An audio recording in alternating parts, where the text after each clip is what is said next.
Hello, everyone, and welcome back to the Story Sleeper. Tonight, you're invited on your very first cozy quest, a gentle adventure through an enchanted forest, where magic glimmers in every shadow and comfort waits around every corner. Before we start, subscribe and join our sleepy community for more. So, settle in. Tuck yourself beneath your blankets. Let your eyelids grow heavy. On the far side, the ground rises in a hill stitched with herb beds and low stones. Windows, no bigger than your palm, dot the pale trunk of a tree that looks like a friendly lighthouse.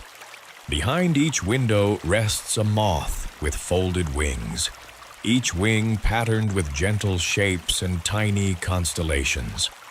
A carved sign says, "The Moth Library. Borrow a quiet thought. Return it as a dream." You lift your lantern and a moth with footprint patterns stirs. The window opens without a sound, and the moth lands on your sleeve, weightless and warm as a breath on your wrist. A thought arrives that isn't words at first, then becomes them. Walk as if the ground is glad to hold you. Your feet hear it before your mind does, and they answer by softening their step. The moth visits Brindle's brow, and the dragonlet stills, as if listening to slow weather. When the moth returns to its window, a pinch of dream dust lies on the sill. You brush it to join the others. Another window glows faintly. The moth within has door shapes along its wings, each door slightly ajar. It circles your lantern, and the flame settles from gold to amber, from looking to welcoming. Another gentle thought unfurls. The door you need will open when you breathe. It tucks into you and hums like a cat. Somewhere behind your breastbone, a latch that had no business being latched releases. The path crests at a small gate woven from living branches. Bells the size of acorns are braided among the twigs, and they hum those same 3 notes, low, lower, low, as a promise that this is the right door, and that rightness here means kindness. A smooth stone plaque waits at your feet. The secret garden gate opens to those who bring the night kindly. Breathe the round key. Rest the square key. Walk the triangle key. Sprinkle dream dust. Hum the 3. You breathe. You rest. You picture the triangle of path opening, not outward but inward, here to here. You dust the weave with a pinch of shimmer, and you hum the 3 notes. The bells answer, the branches loosen like shoulders dropping, and the gate opens into a garden made of night sky colors. Violets softened with dew, silvers that remember moonlight, blues that taste like clean water. Flowers are half closed, as if listening to themselves. The air is cool and kind on your cheeks. A shallow stone fountain at the center lets water fold over its rim in slow sheets, the sound as peaceful as a promise kept. You set the lantern upon the rim, and the water takes its light and sends it upward through its own small sky. Brindle leans his cheek to the stone and purrs a little dragon purr. More of a trundle, really, a small cart of warm pebbles rolling once and settling. Here you rest because rest is part of the way. A bench shaped to hold a person who remembers to breathe receives you and passes along the peace of everyone who has sat there before. You place your hand on Brindle's back. Up, down, and feel the dragonlet's breath find your rhythm. Or perhaps your breath finds his. Time isn't gone. It is simply no longer in front of you. A hidden compartment in the fountain's base opens of its own accord. Inside is a corked jar of thicker, cream-colored dream dust, lullaby and leaf ground together. You tap a small bit into your pouch, and the sound is like a page turning in a book you loved as a child, where you were never scolded for reading past bedtime. Clouds drift across the moon, and the garden nods with you. When your eyes close, they do so the way windows close on summer evenings, slowly, kindly, a little breeze passing first. You wake to dove-colored not quite morning. The fountain hums under its breath, and your lantern answers in a low, friendly tone. Brindle stretches, every limb making a long, careful line, then folds himself, then stretches again as if ringing a bell only he can hear. You begin again with breath because the path likes to begin there. Round in, round rest, longer out. The gate waits open as if it has been holding your place. You step through, lantern in hand, and the hill receives you like an old friend rising to hug you before you have even reached their arms. The moth library glows softly. The door-winged moth returns to circle your lantern. This time, the flame throws off faint flakes of light that dissolve before touching the ground. A thought arrives that folds neatly into the others. Sometimes the door is a pause. Brindle noses a lower window, and a paw-print-winged moth drifts over to pat his snout with a downy wing. The forest translates in your bones. Home smells like the ones who love you. The sachet beneath that window holds dream dust that smells faintly of warm straw and clean fur. You add a pinch to the pouch, and the sound it makes could be a cat finding its perfect place on a cushion. The path widens into a lane bordered by hedges that smell of apple leaves and rain.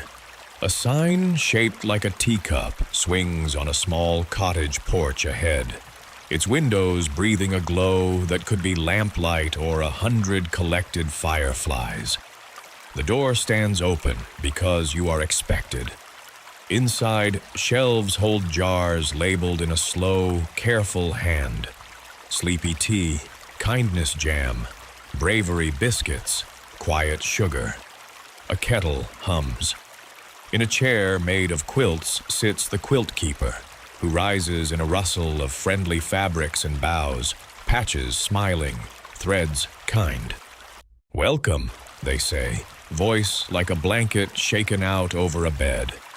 "I've been mending the edges of the night. You must be ready for a sip." They pour tea the color of warm straw into a cup that has words painted along the rim. Take only what rests you. The tea tastes like the first window opened on a soft evening. A few crumbs of dream dust settle at the bottom, and you tap them into your pouch, where they are greeted with a little chorus of hushes.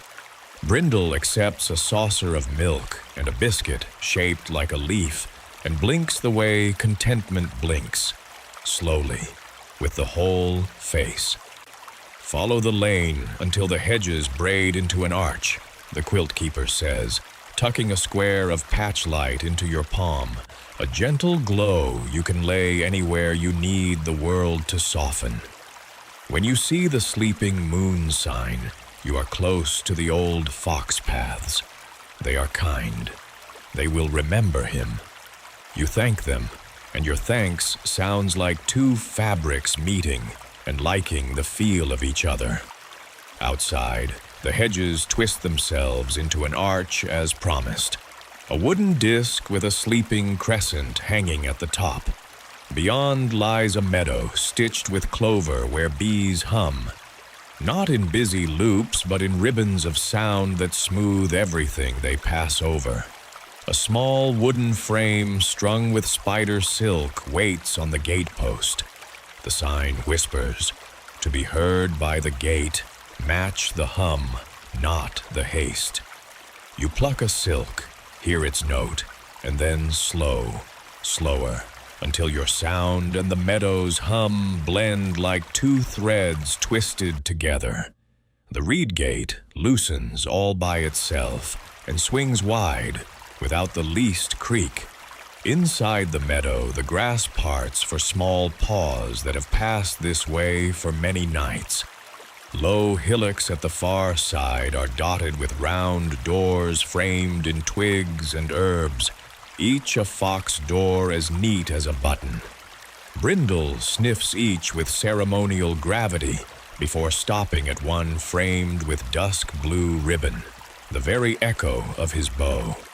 A bell woven from grass hangs at the side. You lift it, and it makes a sound like a circle drawn in breath. The twig curtain stirs, and on the stoop you find a smooth stone etched with the curl of a tail, the fox marker, and a folded leaf sealed with pollen dust. You open it and trace the veins that spell, "To the one who walks with our small one. The paths home are safe but spiral. Follow 3 blues, then 1 gold. Breathe round, rest square, walk triangle." We listen. The words tuck themselves into you, gentle and sure. You tuck the leaf into your pouch, and the dream dust nestles around it as if keeping it warm.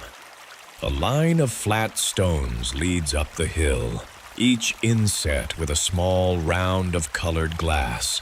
Blue, blue, blue, gold. You begin not with feet, but with breath, because that is the architecture of this forest. Round in, round rest, long out. You step onto blue and feel the ground answer. On the second blue, you rest more deeply into your hips, your frame square and friendly. On the third, you picture the opening of path ahead. Triangle. Not a point, but an unfolding. On the gold, you pause, not as a stop, but as that door the moth taught you. A pause that opens by itself if you let it. You and Brindle move through the pattern like a lullaby learned by heart, and the path brings you to a ring of leaning stones that have known each other a long time. At their center sits a shallow dish already dusted by the night's pockets. You add a pinch from your pouch. The stones hum low, lower, low, and the hum shapeshifts into meaning you feel rather than parse. We have heard careful steps and small warm breaths. The briar path sleeps. The lantern is enough. Brindle presses against your ankle and closes his eyes. You rest your palm on his back and let the hum move through you until it becomes your own breath again. The hedgerows beyond the stones lift their arms to show a narrow passage strung with berry bright lanterns. The passage winds to a gentle rise wrapped in briars that are not unfriendly, just very asleep. Their thorns are folded, leaves tucked in. A wooden slate explains in the kindly hand you've come to know. The briar path sleeps. Wake nothing sharp, breathe round. Lay patch light, step between the prickle shadows.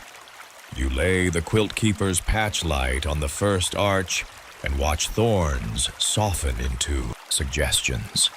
You breathe. Between each loop, a lane opens, no wider than your foot, and the prickle shadows show where not to step the way a friend will tilt a candle to show you the safe stair. Left of the shadow, right of the shadow, left again, circle, square, triangle. Your body remembering before you speak its name. Halfway through, the 3 notes drift by on a breeze, and the briars turn to the cool side of their sleep. At the far end, a spider's empty web has caught dream dust the way dawn catches mist. When you touch the frame and whisper thanks, The web lets the shimmer go into your palm with a sound like a teaspoon in a cup. A dell opens ahead where thimble-sized bells dangle from tall grasses, each answering another in the low, lower, low pattern that has become the forest's heartbeat. A sign says, "To cross the dell, match bell to bell. Walk when they sing the three." You listen, and listening is the whole act. When the pattern finishes, you take 3 slow steps. The bells reply. 3 more steps. You are walking inside a lullaby, and you are the one who hums it, and the one who hears it, and the one who naps on the last note. At the dell's heart, a listening post like a small lighthouse houses a sand glass that turns itself, starlit grains falling without hurry. You tip a pinch of dream dust into a cup at its base, and the glass throws a soft map onto the grass. Hedges, a sleeping oak, a hill with a round mouth stitched in blue thread, a fox-wide tunnel. Brindle presses his nose to the blue mark on the map and makes a sound that is very close to the sound your chest makes when good news is small and sure. You find the tunnel under ferns at the hill's base, its entrance round and tidy, framed in twigs tied with dusk blue thread. It smells of warm straw, clean fur, and bread that has just remembered it is bread. You set your lantern inside, and the earth glow answers with its own amber. The ceiling is low enough to bow your head, and bowing feels like the right way to move here. Every few steps, a notch holds a fox marker, curled tail sigils, sprigs of dried lavender, smooth stones that were obviously chosen for how good they are to touch. You tap each with the back of your fingers, and they lend you small memories. Kits tumbling without falling hard, rain tapping a burrow roof like 1,000 tiny visitors who don't need to be invited in. Stories told in chirrups that are complete at every point you choose to sleep.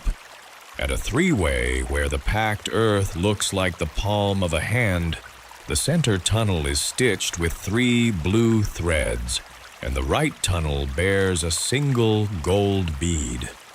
You place a pinch of dust at the junction and do not move, remembering what the moth taught you. Sometimes the door is a pause.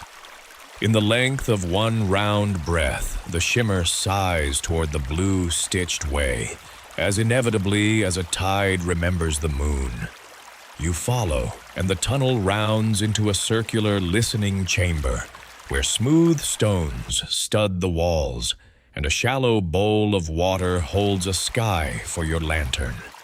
You set the lantern down, and constellations gather in the reflection, tiny arrangements of light like families leaning together. The stones hum low, lower, low. You hum back. The water stills as thought does after a nap. A braided mat, a folded leaf quilt, and a fern-down pillow make a sleep nest with a wooden tag that reads in careful paint, "Guest." You understand without a single extra word that this room is for travelers like you and for small beloved ones found and walked home. Brindle circles the nest once and curls into its center, nose under tail, ribbon bright at his throat. You settle beside him, set the lantern to the gentlest glow, and rest a hand over his warm back.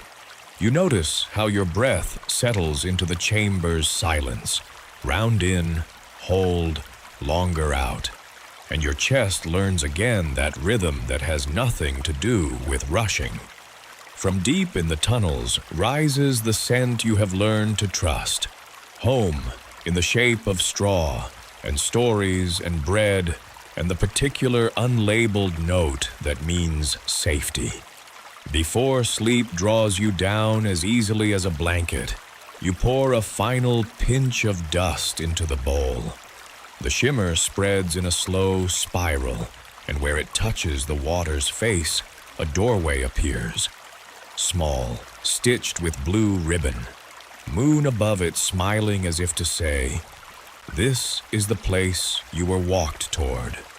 The bowl keeps the image like a pocket mirror, holding the way until morning. Brindle sighs and your own breath answers him.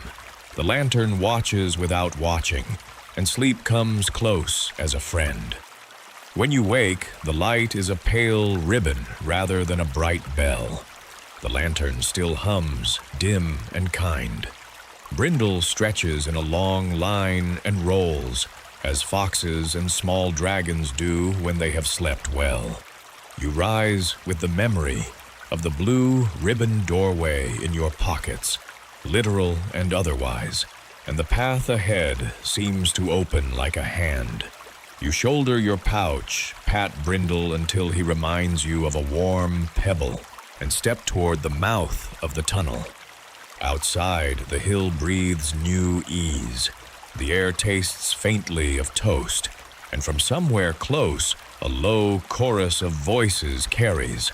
Fox voices, elder and small, a language made of clipped chirrups and something like song. You follow the sound along a braid of hedges that curves like a friendly question. A wooden sign, painted by small, careful hands, points the way. Follow the blue ribbon where it lays the softest. The ribbon is tied round a low gate ahead and threads through the hedges beyond, trailing like a tail that has gone to inspect another room. You follow its color, and as you go, the hedgerow loosens its knit and offers you small things tucked into pockets. A sprig of lavender here, a folded leaf with a blessing there, a stone warmed by last evening's sun. The ribbon leads to a clearing, and in the clearing a circle of small burrows opens, like mouths, all smiling at once. Each burrow has a tiny doorstep, each doorstep a name scratched in the neat, practiced way of creatures who respect their letters. Fennel. Oh, you realize with a warmth that will not be hurried, you are in the right place. Fennel's name appears upon one, painted in a hand you recognize from the envelope's curve.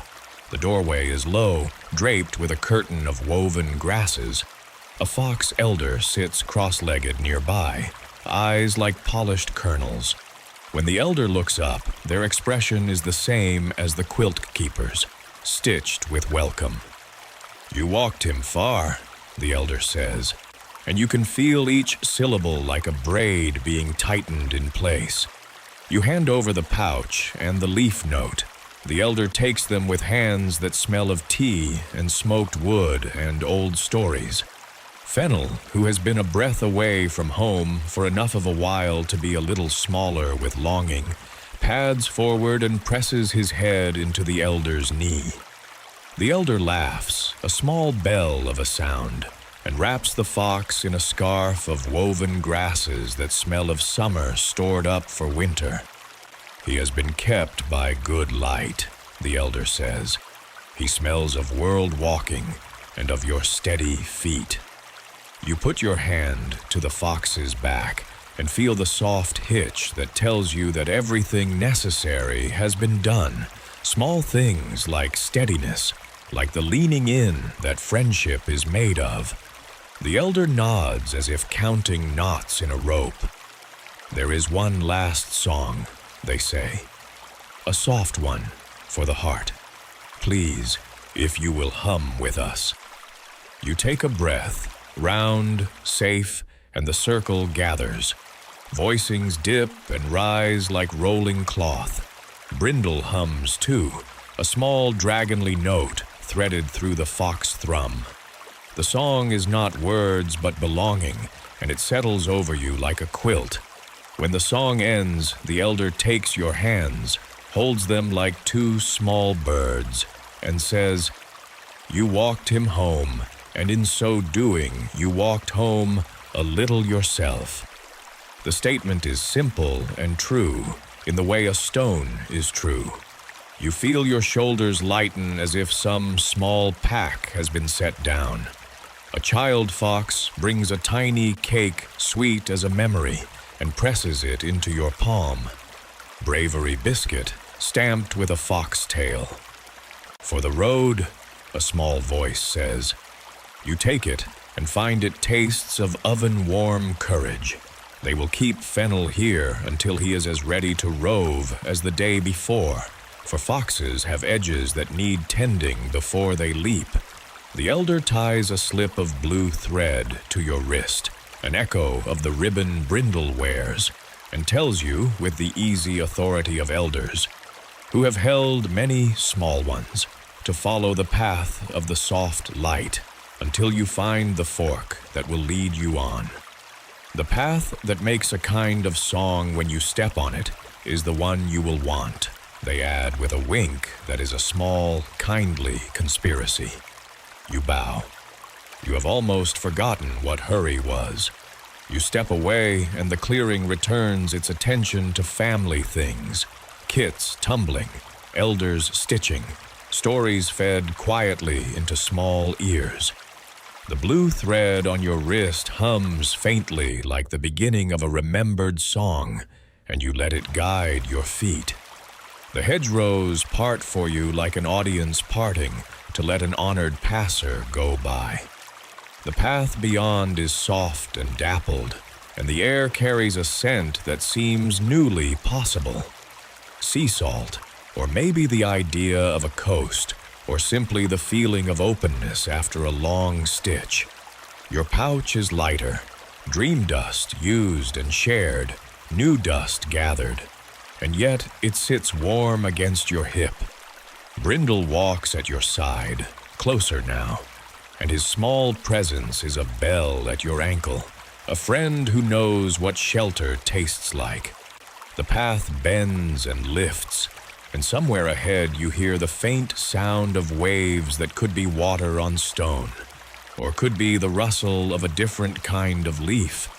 The world keeps giving you gentle puzzles to solve, not to prove yourself by, but to remind yourself of how small acts of care stitch together the large blanket of belonging. You take a breath, round, steady, and step forward, trusting the soft light and the song of your foot. Part 3 waits on another. Rise, and when you are ready, it will open like a page. For now the lantern's glow moves with you, and the night hums itself softer and softer, as if folding itself around a sleeper who has finally learned where to rest. Sleep comes not from far away, but from right where you are, like a path that already knows your feet and meets them halfway. You wake with the lantern's faint hum, and the memory of that blue ribboned doorway held in your pocket like a small promise.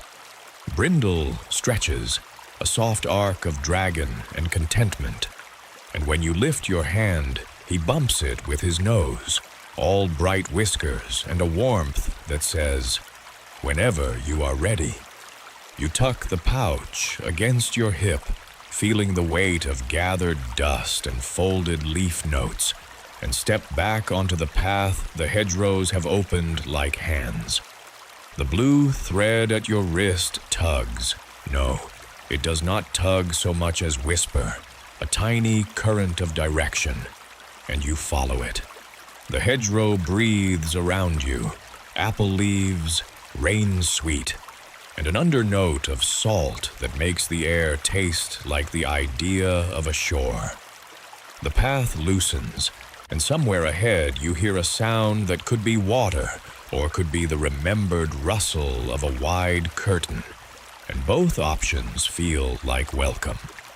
As you go, you notice how the forest keeps giving you small, tidy puzzles that are really invitations to rest, a row of stones that want to be stepped on in a particular rhythm so they can hum softly back.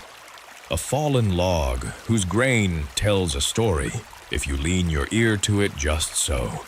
A spray of wild flowers that wants only a moment of noticing before it will have done its work. You answer each one not because there is reward beyond the simple pleasure of reply, but because answering is itself a kind of homecoming.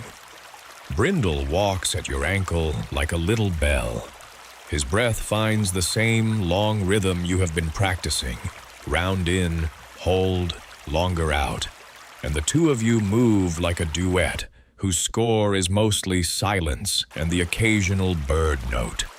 The lantern's light is a patient companion, neither rushing nor lagging, and when a particular patch of ground glows softer, you know you may lay the quilt keeper's patch light down for a rest. You do this sometimes, trusting tiny lights to keep vigil so you may unburden both hands and mind for a while. Soon the trees thin and the world opens to a low rise.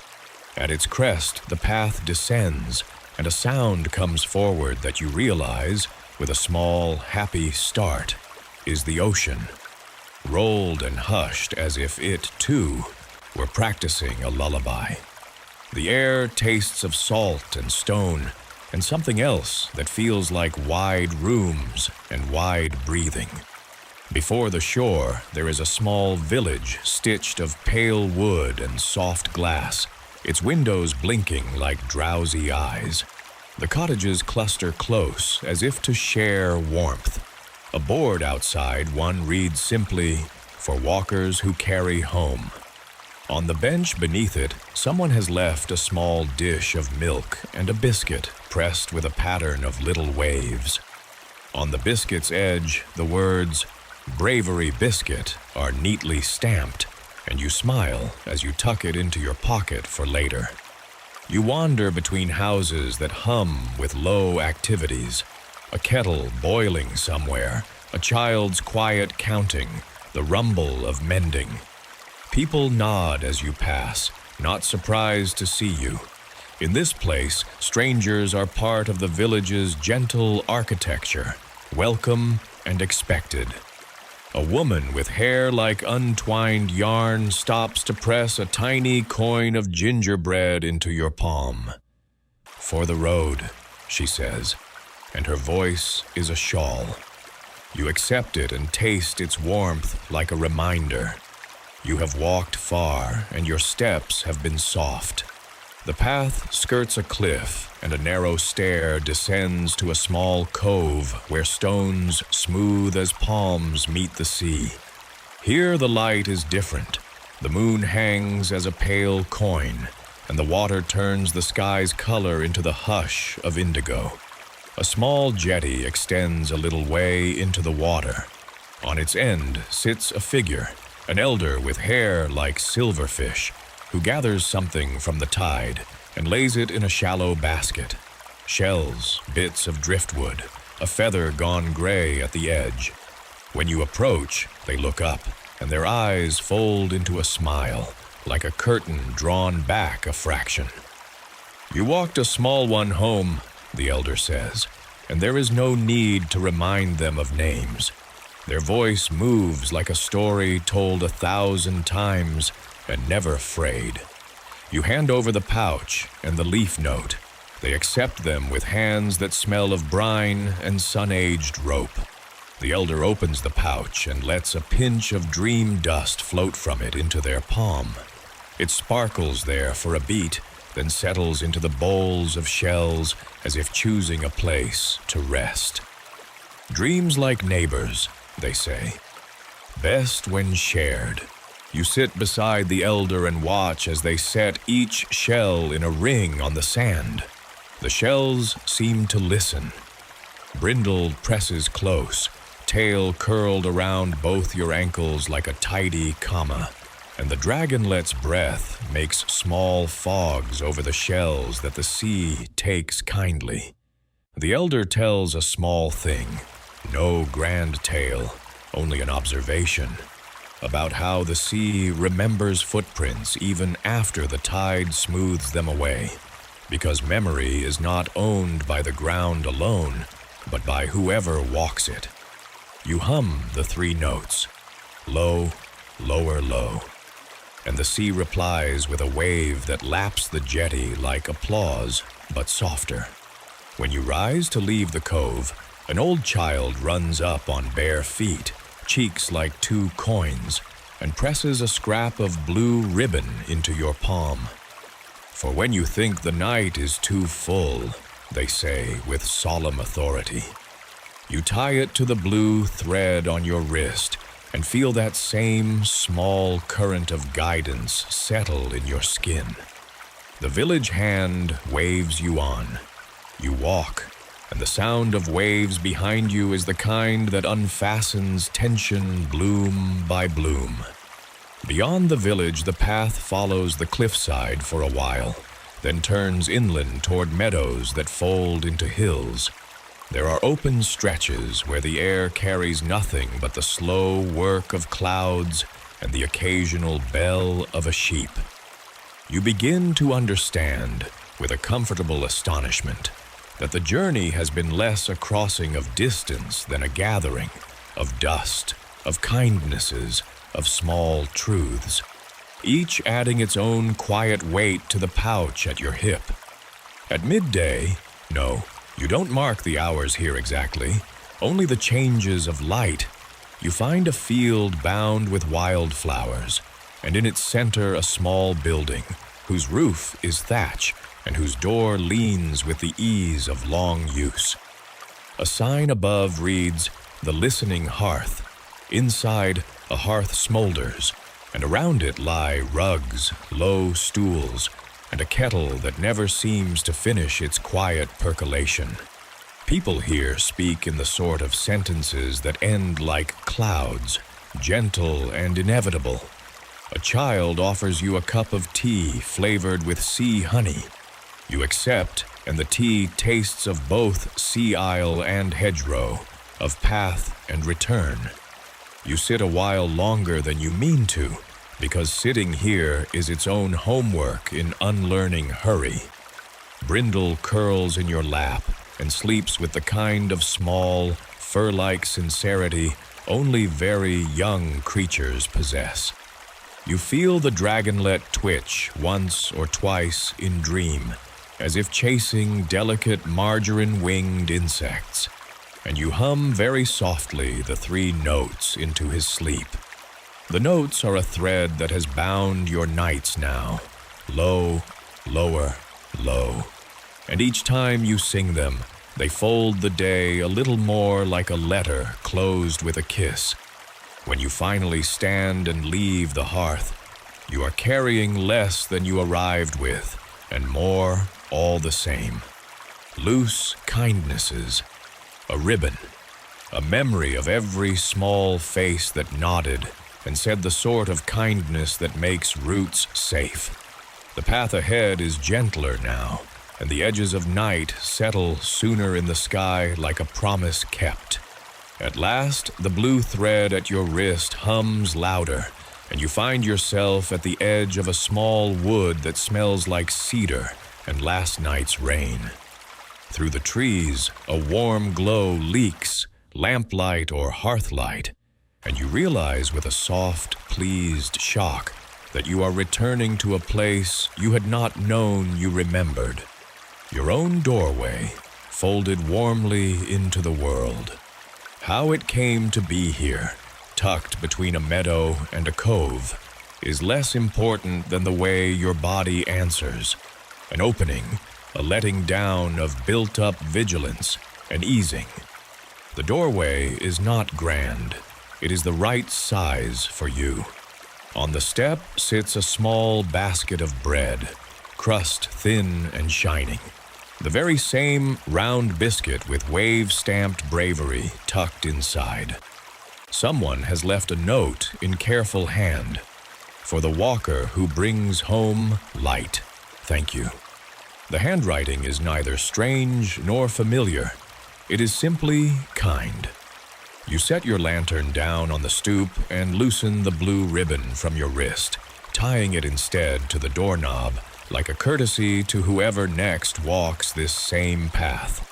The pouch at your hip is lighter, dream dust spent and given, and you empty it out a little, letting a last gentle sprinkle settle on the threshold. The dust sparkles and then does what dust does here.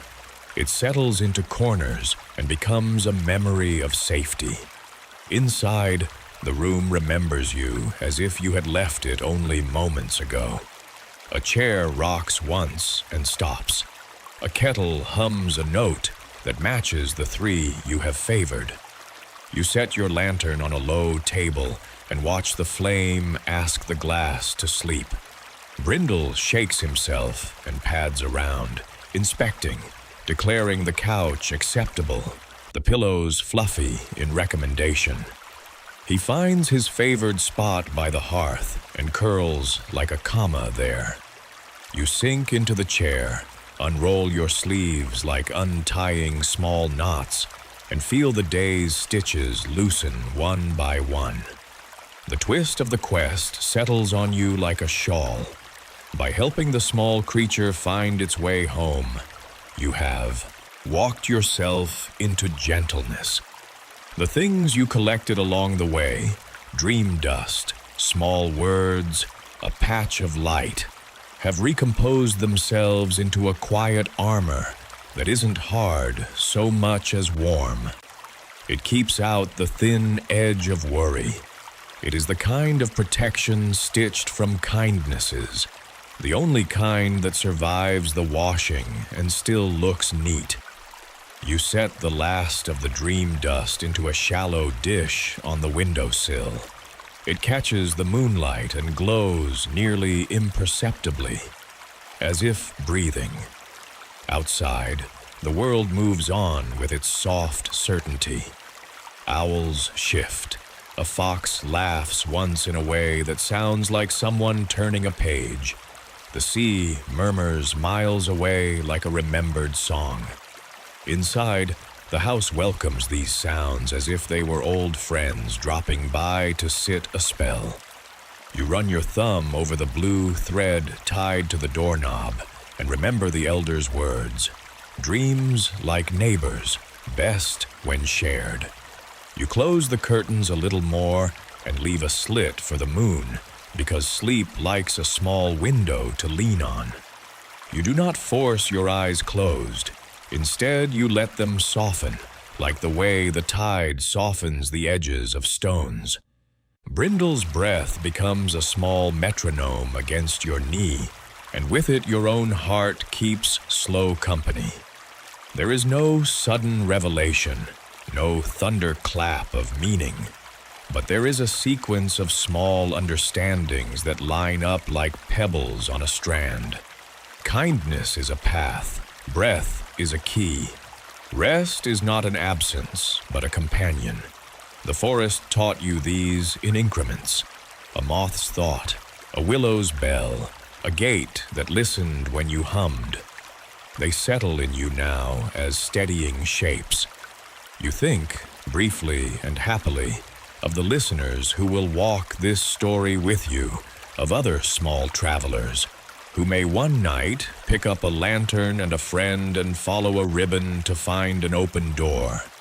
For them, you leave a single little thing on the table, a scrap of paper with the 3 notes written like a lullaby, low, lower, low, and beneath them a single instruction in a hand that could be anyone's. Breathe the round, rest the square, walk the triangle. It is, you realize, both a map and a benediction.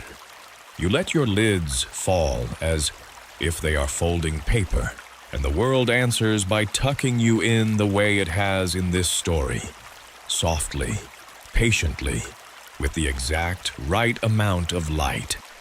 Brindle's small dragon breath is the last thing you notice before everything 3 dimensions into soft shadows. A sound that says you have been seen, you are kept, you are enough. And when sleep comes, it does exactly what it promised at the beginning. It finds you where you are, takes your hand and walks with you into the quiet rooms that live with the day and the night. And there you rest, wrapped in the gentle work of having walked the path and brought someone home.